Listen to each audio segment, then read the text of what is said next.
Right, here we go. We are live. So welcome everybody to the latest Brain or Shine webinar with myself, Mark, and this is Jules, as you know. Last time you said you were Mark. Yeah, I do get it wrong. Quite amusing. Joined by Andy from Slater and Gordon, who kindly sponsor our webinar. So welcome along, Andy. It's lovely to see you. Hi, folks. Good to be here. Brilliant. This webinar is going to be slightly longer today because Andy's got some really valuable information for us. And also, Jules and I are just going to start with a little introduction as well. So do allow yourselves a little bit of extra time today. We're looking at maybe 50 odd minutes or so. We normally go for about half an hour. I see some of you already jumping on the chat, which is fantastic. So Brian said hi a little while ago. You're very keen, Brian, 5 minutes or so early. And Jules is just replying to a few of you as well. Anne's here and Sarah as well. If you want to interact through the chat, please do. If you want to ask ourselves or Andy a question, please do that as well. What we will probably do is leave all our Andy's questions till the end, just to make it easier, because he's going to go through some information for us and we don't want to disrupt his flow. So if that's okay with you, we'll leave any questions till the end there, but we will keep an eye on it as well. And if anything comes up, we can respond in the meantime if Andy's talking.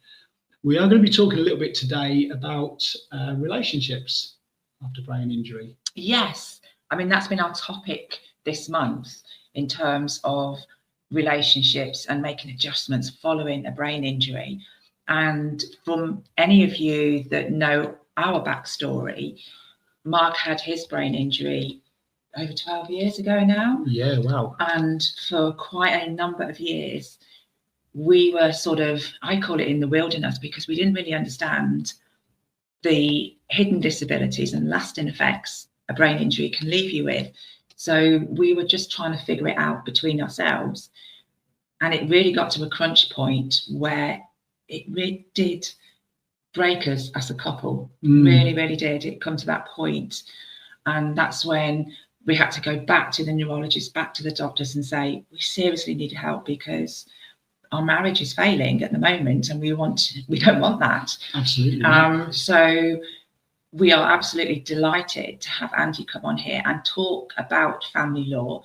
And it's not just for people that are getting divorced, and it isn't about that whatsoever. It's about understanding that there is help from these wonderful people at Slater and Gordon, and he's going to sort of take you through what they can offer yourselves. Just also a reminder, one thing I did forget to say is we can't see any of you as well. So what you can see on your screen is what everybody else can see. So please do be assured that you are completely private. If you're laying on the sofa or you need to shut your eyes and switch off for a few moments, by all means do that, because we can't see, we can't judge that. The webinar is also being recorded and you'll receive an instant link to watch it back straight afterwards. And also it will go onto our YouTube channel and all of our social media platforms afterwards as well. So if you know anybody else that can benefit, you can share it. So just before we hand over to Andy, the last thing I was going to say as well, we were talking about this just before we went live, that I always hear the word law and I think it sounds really heavy and it sounds really scary, but it's not always what you think. It's not always about, well, we're going to talk about divorce. I'm not getting divorced, so that's too scary. I need to switch off. It's just about being informed, yeah. And it's looking at different words that can be quite scary. So like divorce, like finances, like anything that sort of sits around family law. But also as well, do bear in mind that this may be somebody else that you know within the brain injury community. And I already can think of one person that I know is going through a really tough time with their family. And it would be really beneficial for them to speak to Andy Moore in person or the team at Slater and Gordon to get some advice. And they've already made contact with them, I believe, in the past. So again, we're going to hand over to Andy and over to you. Thanks both. Yeah, thanks for that introduction there. So welcome to this Ask the Expert or Family Law webinar. Hopefully you'll take something away from this. I just thought I would work through and just explain who we are at Slater and Gordon, who's in our family department, and then just tell you a little bit about what we do and the type of problems we can help with and how we go about that. And then, as Mark said, at the end if anyone's got any questions. I will do my best to help you and answer in any way I can. So yeah, every now and again I will have to gesture to Mark to flick the screen the way we've got this set up. So please bear with me on that. And yes, next slide, please. Hold on a second. Technology at its finest. There you go. So this one is a quick one. Who are we? We are Slater and Gordon, as everybody knows, a national firm. And this is our family department. So we're probably based across the northwest, although we are a national firm and we service clients from all over the country. Our main offices where our family lawyers are based at the moment are Manchester, Liverpool and Wirral. But as I say, with video teams and this kind of platform, we can help our clients wherever they're based these days. You don't need to walk through and have a seat in the office. So as you can see, there's 9 of us at the moment, but we're actively recruiting as well. So we're hoping to have another 2 solicitors join us in the very near future. We have very experienced solicitor based in Wirral, Jennifer Brunt. She's got vast amounts of experience. I think been doing this for about 20 odd years, far longer than me. We've got some younger solicitors, Sam and Gabrielle, and Francesca and Jodie, all with 2, 3, 4 years experience. And then we've got me towards the bottom of the screen there with I'm 17 or 18 years in now, catching Jennifer up, but I think she'll always be ahead of me. So that's us. And as I say, we are getting bigger and we're growing. So Slater and Gordon, I won't dwell on this too much because we all know who we are and whatnot, but what makes us different? We're national. We're one of the biggest consumer law firms. So that means primarily we're looking after individuals. Obviously we do family law. We also do employment. We do wills, trusts and probate. We have a court of protection department. Then, of course, we do medical negligence, personal injury, that kind of thing. We are a national firm, as I say, which means national coverage. So we have regional and main offices down in London, Manchester, but we also have local satellite offices. So sometimes it's important to put a face to a name and meet your lawyer in person. So we can do that in many locations all over the country if clients want us to do that. What we try and do is be client resolution focused. So we try and look for solutions that are tailored to our clients' particular needs, always having that in mind rather than just one size fits all. We are rated excellent on Trustpilot, thankfully, and everyone hopefully says that we've done a good job, and that evidence is that. We've got a wealth of experienced solicitors, a lot of whom have full knowledge of non-court dispute resolution, and I'll probably talk a bit more about that later. It's kind of a way of resolving your legal disputes, but away from the courtroom in a less hostile manner. It's supposed to be less acrimonious and get things sorted out in a more amicable way. We have relationships with many third-party organisations, again, partly due to the size of our firm and the connections that we have. So that's S&G for us, and that's who we are. And so what areas of family law do we cover? Family law can be quite a broad church, and as we've already touched on, there's many different kind of problems that people and individuals and families can face. So the areas of law that we often find ourselves dealing with are, first of all, the living arrangements for children post-separation. Are they going to be with mum? Are they going to be with dad? Is it perhaps an extended family member who's stepping in to look after the children?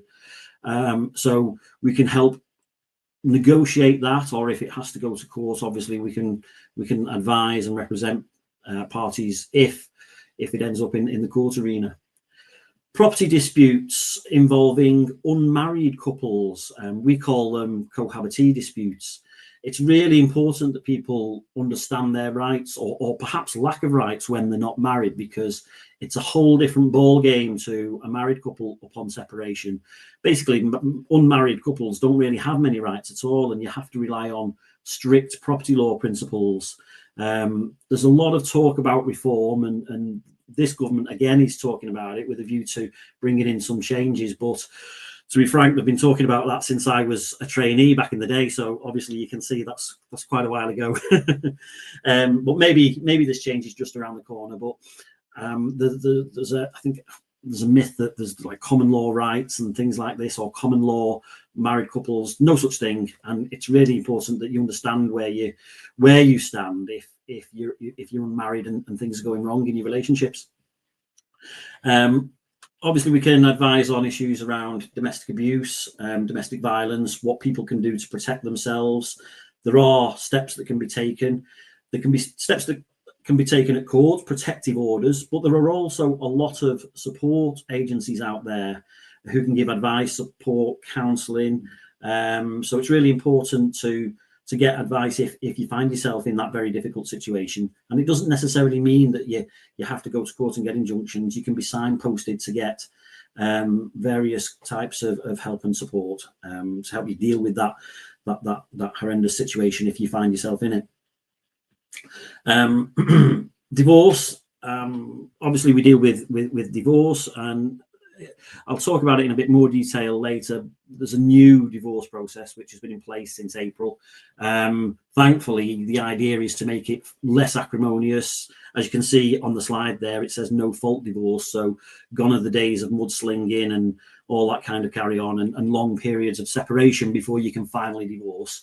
It's been made a lot easier. And then attached to that, or tied to that, is division of family finances. What happens to the house? What happens to the pension? And even what happens to the dog? This is becoming an ever-increasing issue that we are asked about. There's a recent case dealing with it that was published to help people understand how the court's going to deal with family pets and things like that. Prenuptial agreements, commonly referred to as prenups. That's just an agreement that you put together before you get married so that you can try and deal with what might happen in the event of a relationship breakdown in terms of the assets. Separation agreements, other end of the spectrum in terms of an agreement that we help to reach once parties decide that their relationship is over, but are maybe not quite ready to divorce and take that step of dissolving the marriage. So you can have a separation agreement in those circumstances.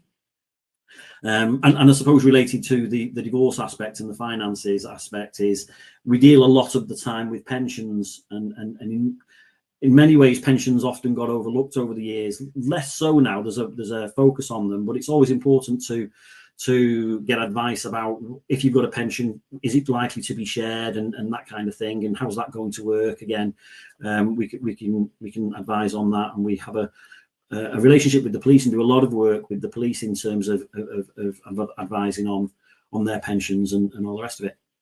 And then I suppose relating to all this, and I kind of already touched on it, we have a number of contacts and relationships with wider local support services, whether that be marriage counselling or whether it be mediation services or the domestic abuse services that I touched on before. So again, if anybody needs advice, we can also give that more holistic kind of approach and signpost people to those organisations that hopefully can help should they need it.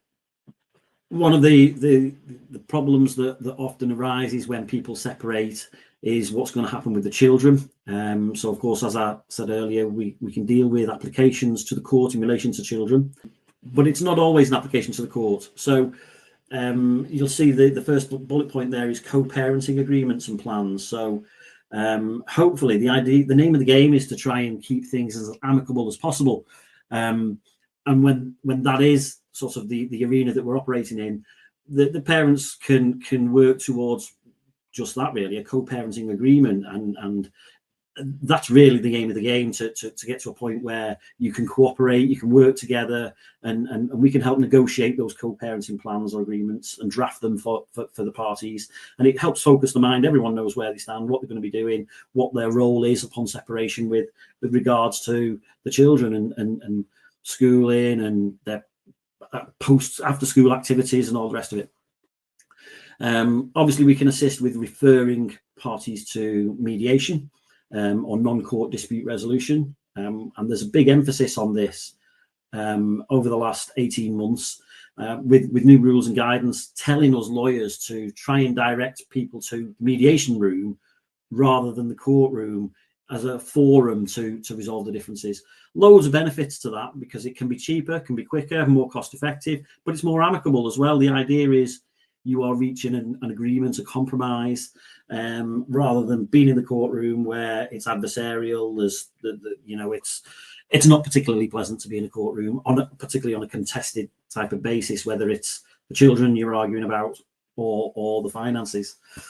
So again, in relation to children, if the parties are just so far apart that they can't agree things, then sometimes there's no other option but an application to the court. So obviously we advise and represent parties on such applications, and those will inevitably deal with, for example, where the children will live.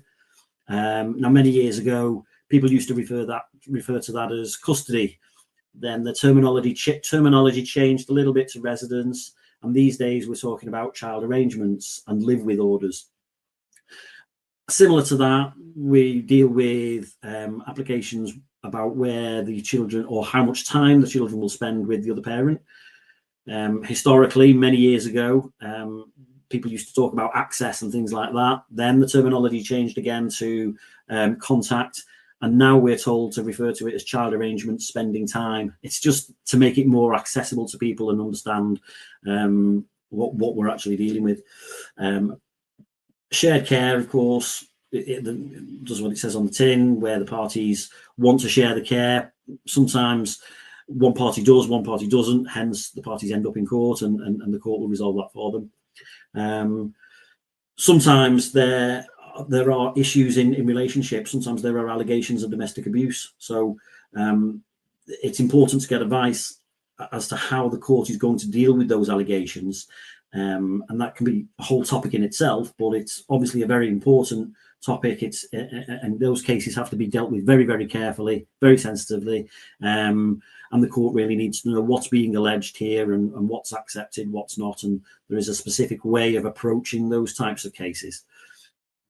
Sometimes we get parents separating, and one parent wants to move abroad, take the children with them, relocate to another jurisdiction. Obviously, that's a draconian step to take, and a massive can be a massive dispute between two parents. So, of course, we can deal with those applications and advise on those applications, likely merits or not, as the case may be, of trying to do that. Prohibited steps orders. Well, what are they? Well, that's an order, again, as it says on the tin, to prohibit somebody from taking a certain course of action in relation to children.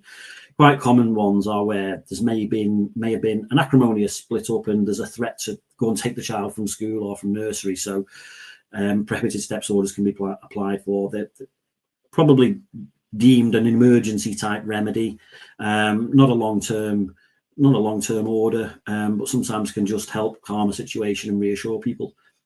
Specific issue orders, again, that could be anything such along the lines of what school does a child go to if the parents can't agree on it. There could be issues in relation to religion and christenings and things like that. So effectively, as you can see, the court can be asked to deal with a whole wide range of possible issues upon separation. We'll discuss the role of CAFCAS with parents and the parties to these cases. I don't know if anyone's ever come across them before, but CAFCAS are an organisation that are attached to the family court. They are made up of professionals, a little bit like social workers, but they work for the family court and the judges to help them resolve cases when there are children involved. And of course, we can help advise on parental responsibility, what that is and how you can acquire it. And I can go into that in a little bit more detail later on in the talk. So who can apply to the court in relation to children? There's a whole raft there, but basically anybody with parental responsibility, any parent, any guardian or any special guardian, anybody connected to the child or has got parental responsibility by agreement. It's probably easier for me to say mums, dads, legal guardians, and anybody else who gets the court's permission, because that's pretty much it. Anybody can apply. Some people have to get permission, some people don't. And then underneath that, there's it's a bit more like legal jargon, but what is parental responsibility? It's legal recognition of being the parent. Mums automatically have parental responsibility. Dads tend to acquire it in one of two ways. They're named on the birth certificate or they marry the mother. The court can also order it as well in Children Act applications. Parental responsibility, it's a wide-ranging concept, but some of the sort of specific issues that crop up in terms of PR and whatnot, it's the right to consent to medical treatment, to name a child, but also to change the name of a child. If you've got parental responsibility, you have a specific say on that. So how to apply if you can't agree things in mediation, or you can't just get an agreement about the children, you feel that you have to go to court, that there just sets out what needs to happen, really. You've got to try mediation first for the reasons I mentioned before. Again, lots of pressure on us to try and get people talking, try and get people to resolve things in an amicable way. And so we have to make referrals to mediation at the outset, unless it's not appropriate or not safe, of course. Obviously, some circumstances will deem mediation just not right for the particular case, so there'll be exemptions for those kind of cases. So if you've got to go to court, there's an application form called a C100. If there are welfare issues or risk issues or allegations of violence or drug misuse and things like that, there's an additional form where you can provide that information. And you've got to provide evidence that you've at least thought about mediation with the FM1 form there that's referenced. When you make the application, nothing happens overnight, less so now than in years gone by because of how busy the court system is. But generally speaking, once you make an application, it'll be checked by a CAFCAS officer and a legal advisor, see what the issues are. There might be some directions for the gathering of more information, and then you'll get a hearing notice for your first dispute resolution appointment. When hopefully it might be possible to try and settle your case by agreement. The court will have a bit of information by that stage, and the court will help you try and settle it. If not, the court might make further directions to move the case forward, gather whatever else in terms of information is needed. It might commission a report from the CAFCAS organisation I already mentioned. And then the case will be listed for what's called the dispute resolution appointment, which is a hearing where the court will help you to try and settle the case, knowing what the CAFCAS officer is saying, knowing what the evidence is pointing to. Not always possible. If people are still miles apart, you end up going to a final hearing, which is contested. You might have to stand in the witness box and answer some not very nice questions and all the rest of it. And so we try and avoid cases going to final hearing where possible, because it's just not pleasant for anyone. And the decision is taken away from you. Right up until that point, you've got a role to play in the negotiations. You go to final hearing, that is taken away, and you're in the hands of a judge. Divorce, we also, of course, help and advise and represent in relation to divorce. As I mentioned a moment ago, it's much more amicable now. It's no fault divorce. You just certify, you just say that this marriage has broken down. The quid pro quo to that is that it now takes a bit longer, minimum 26 weeks. Once you apply, there's what's called a cooling off period. And that's because it's so easy to now make an application. They've built in this cooling off period in case there was any rash decisions by anybody. There's no such thing as a quickie divorce, despite what the media might tell us. Never has been, really. And again, in terms of the more amicable approach, parties can now make a joint application. So they can both apply at the same time jointly, rather than one person divorcing the other. Just to, again, just emphasize that amicable approach. Doesn't have to be a joint application, can be an individual sole application. And then attached to the divorce, usually running alongside it, is this issue of resolving the finances, the messy part. Different ways that people can do that. Party A and Party B can talk to each other and come up with an agreement, which is perfectly fine. And then they may come to their lawyer and say, this is the deal we've done between ourselves. Can you put this into a legally binding document for us, or agreement, or court order? Second way of parties reaching an agreement is to go off to mediation, or other forms of alternative dispute resolution. That can be collaborative law or roundtable meetings. Again, the idea is, can this be resolved quickly and amicably that way? The more traditional route is negotiations between your lawyer and the other party's lawyer, and that's with the benefit of everybody putting all the cards on the table in terms of their financial position, just so everyone can see what's in the pot for the lawyers to help advise about what should be shared and how it should be shared. Last option there is an application to the court, and if you have to go down that road, then of course the court will impose a timetable, just like the children cases. Really, the court will help you to settle it, but if you can't, they'll make the decision for you. Then how do we settle these cases? Well, as lawyers, we have to bear in mind what's known as the Section 25 factors, which are listed there. If a judge was deciding the case for you, that's what they would be applying to the case. And it's just things like the earning capacity of the parties, their financial resources, their financial needs, obligations and responsibilities, standard of living, the age and the length of the marriage. Any physical or mental disability can be an important factor, because that, of course, can have an impact on earning capacity. And then contributions that either party have made to the marriage, that can be relevant in some circumstances if somebody introduced or brought a significant property to the marriage, for example. Conduct is listed as a factor, but very, very rarely does it become relevant in the case.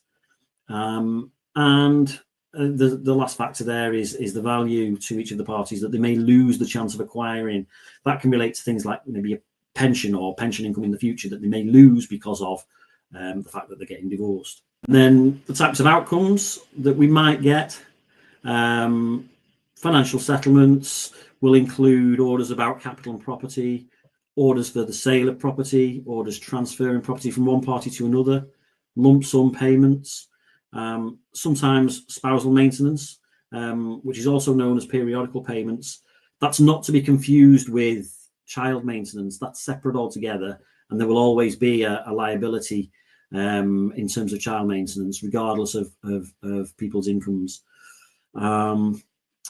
There can be orders in relation to pensions, most commonly pension sharing, but sometimes earmarking. Pension sharing is simply a sharing of the bigger pot with the smaller pot, or with the non-existent pot, to try and achieve equality in terms of the capital value of people's pensions, or to try and give the same amount of income when they retire. Again, pensions is a topic in itself, and I suppose can be quite dry and whatnot, so we'll move on. What's often quite important to people is clean break orders. So people want to know, if they split up and they win the lottery, they're not going to have to go back and share it. So always important to get a clean break order as well. There's two little case studies here. I'll run through those. Always reminds me a little bit of being back in university doing these kind of scenarios. But so, for example, you might have parents of a 5-year-old girl and an 8-year-old twin boys, and the parties separate after 12 years of marriage. They own a 4-bedroom house. They both work full time, but earn unequal income. What to do? It's just always beneficial, almost always beneficial, to get early advice, even if you don't intend to act on that advice straight away. You want to take your time, can get your ducks in a row, that kind of thing. But the things that one might be considering in those circumstances to resolve that particular conundrum would be mediation, application for divorce and financial order, and consideration obviously as to the child arrangements. And then the things to consider in that kind of scenario would be, what is either of these parties going to move out? If so, what are the interim financial arrangements going to be? Who's going to pay the mortgage? What are the arrangements for the children going to be? Is there a child maintenance liability? All these kind of things, will crop up and need to be considered at the outset and spoken about. What are the options about the house? Is it going to be sold? Is it going to be transferred? Is it going to be a deferred sale? And then, as you can see at the bottom there, full and frank financial disclosure. That just means, like I said before, all parties putting their cards on the table, so to speak, to enable everyone to understand what's in the pot here. And then another scenario, there's a mother with twins, separates from her partner following a period of physical abuse. What to do? And again, early advice is crucial if possible, given the circumstances described there. But again, the advice will be around possibly seeking support and advice from a refuge, but also the protective orders that we can go to court for and secure. There's also protective orders that can be secured in relation to the children, the prohibited steps order I mentioned before, and it might be that there ought to be some contact with the other parent, but perhaps it should be supervised. Those are the kind of things that you'd be thinking about in that scenario, and you need to. Sometimes you've got to move fast in that kind of example. You know, family law can be fast moving sometimes, and you might have to drop things and try and make an application to the court in the afternoon if somebody needs urgent protection. Very different cases to, you know, talking about a divorce and just what's going to happen with the pension, for example. In that kind of scenario, the considerations will be things like, does that mother have anywhere else to stay short term? How can we keep that person safe? Do the police know? Should they be informed? Is that going to cause a problem? Is that going to cause any further risk? What are the financial resources of everybody involved in this case? And again, consider referring to domestic abuse support services and things like that. And again, consideration as to whether contact is appropriate or not, and advice around that. And I think that's probably time for questions. Thank you, Andy. We've got some questions that have been coming in on the chat as well. But first of all, that was really, really insightful. Yeah. And from a personal point of view, my dad suffered a stroke a number of years ago and ended up going through a pretty painful divorce. Right. And he also went into care as well, which was quite difficult for us to deal with as a family. Yeah. And everything was quite amicable from our end. We also helped him out as power of attorney as well, and did the absolute best for him. But it was really, really difficult for him as a person. He was the one that really, really suffered from it because his stroke affected him. But also my brother had a quite a tough time with it as well, and bless her, my stepmom. So these things can be really, really difficult. But one thing that we found was having a good support basis around us as well from somebody like yourself. Unfortunately, we hadn't met Slater and Gordon in those days, so it was somebody that we work with locally. But yeah, it's really invaluable to get this stuff in place and to know all these details, because you just never know when you're going to need it. But we've got a few questions here. So Brian has said it would be good to know about marriage counselling and how that works. I think you might have touched on this, but he said if you didn't go down he said, would you have to pay for it yourself, or would it be funded through legal aid? So marriage counselling, yes, it's still out there. The name that we always used to know was Relate. And it used to be that we had to certify, we had advised people about the option of going to Relate before they embarked upon the divorce route. So yeah, it's there. You would pay for it yourself. And the purpose of marriage counselling, that kind of thing, in the Relate type of organisations, is to help try and rebuild the marriage and help you try and put things back together and avoid the divorce route. But yeah, absolutely, those organisations are there. In terms of legal aid, that wouldn't be covered by legal aid. And legal aid itself is only available in exceptional circumstances almost these days. So if you wanted legal aid for a divorce, you would have to prove that you are the victim of domestic violence from the other party in the marriage. And there's a list of criteria that you have to gather before you'd be accepted for legal aid for it. It's very, very difficult to secure legal aid, and the areas that it covers is narrow. So for children and for matrimonial work, you've got to basically evidence that you are at risk, or in the case of children, the children are at risk to get legal aid. Okay. That's really interesting to know. Yeah. I have another question about what's the best advice that you could offer to unmarried couple to protect them both in the future, short of getting married when things are going well? That's the question. So, as I say, there's not an awful lot of law for unmarried couples, but if you are to buy a house, the best thing you can do is talk about how you intend to own the house. Is it going to be owned in 50-50 shares? Quite often we see one party has produced or has contributed a significant lump sum towards the deposit. So if it's a joint names property, you really want to be having a declaration of trust to set out whether you are going to be recognised for bringing that deposit in the event of a breakdown in the marriage, or sorry, a breakdown in the relationship and a sale of that property. So it's really a declaration of trust that you're after, or a cohabitation agreement, or both. And and you can have. Would you have together. a prenuptial? Oh, you can't have a prenuptial because you're not getting married, are you? No, but these are in the same ballpark. That's what you're doing with a cohab agreement. You are setting out what's going to happen in the event of a breakdown in the relationship.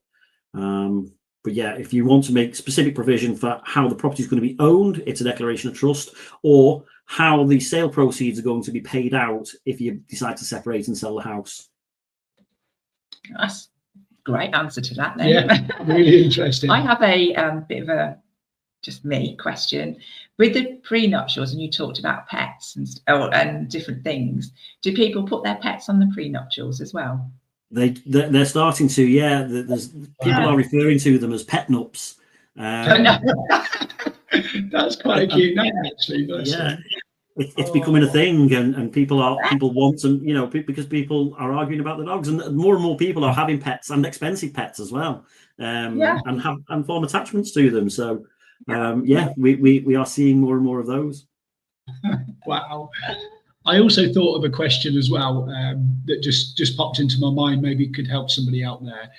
But you talked about a clean break order, and I was thinking, say if somebody went through a compensation claim, was awarded quite a lot of money, but then got divorced, would the other person be able to claim part of that entitlement, or would that be like a clean break order? Would the person sustaining the injury get the protection of their funds, or would they have to split it?